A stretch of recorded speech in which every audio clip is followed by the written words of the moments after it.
तर नाशिकमधले दृश्य आपण पाहताय। नाशिकमधून महाविकास आघाडीचे उमेदवार राजाभाऊ वाजे यांच्यासाठी मोठं शक्ती प्रदर्शन महाविकास आघाडीच्या नेत्यांकडून आता सुरू झालेलं आहे। इथे दृश्य आपण पाहताय। राजाभाऊ वाजे यांनी आपला उमेदवारी अर्ज जो आहे तो दाखल केलेला आहे आणि त्याच्यानंतर महाविकास आघाडीच्या नेत्यांचं मोठं शक्ती प्रदर्शन आपण या ठिकाणी पाहताय। ठाकरे गटाचे नाशिकमध्ये जोरदार शक्ती प्रदर्शन जे आहे ते सध्या सुरू झालेलं आहे। मोठ्या संख्येने कार्यकर्ते आणि पदाधिकारी या शक्ती प्रदर्शनामध्ये सहभागी झालेले आहेत। आज ठिकठिकाणी महाविकास आघाडी आणि महायुतीच्या उमेदवारांचे उमेदवारी अर्ज जे आहेत ते भरले जातात। मात्र त्यासोबतच मोठं शक्ती प्रदर्शन सुद्धा या ठिकाणी केलं जात आहे। राजाभाऊ वाजे हे ठाकरेंचे विश्वासू नेते म्हणून ओळखले जातात आणि सिन्नर इथल्या शेतकऱ्यांच्या समस्या, युवकांच्या नोकऱ्या यासाठी आक्रमक भूमिका घेणारे वाजे हे जिल्हाभर चर्चेमधलं नाव आहे।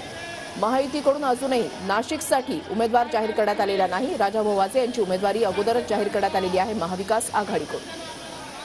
जी आहे ती या ठिकाणी नाशिकमधून निघालेली आहे।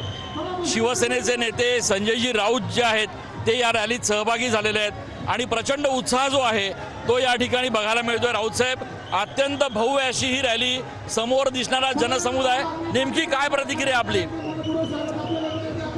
काय वाटतं? तुम्ही दाखवा लोकांना वाटतं। राऊत साहेब, एकूणच ज्या पद्धतीने आज काही बोलणार नाही, नंतर बोलतो मी।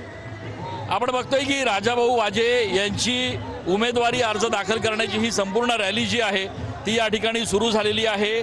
प्रचंड मोठा जनसमुदाय जो आहे तो या ठिकाणी सहभागी झालेला आहे आणि उत्साह जो आहे तो कार्यकर्त्यांमध्ये या ठिकाणी बघायला मिळतोय।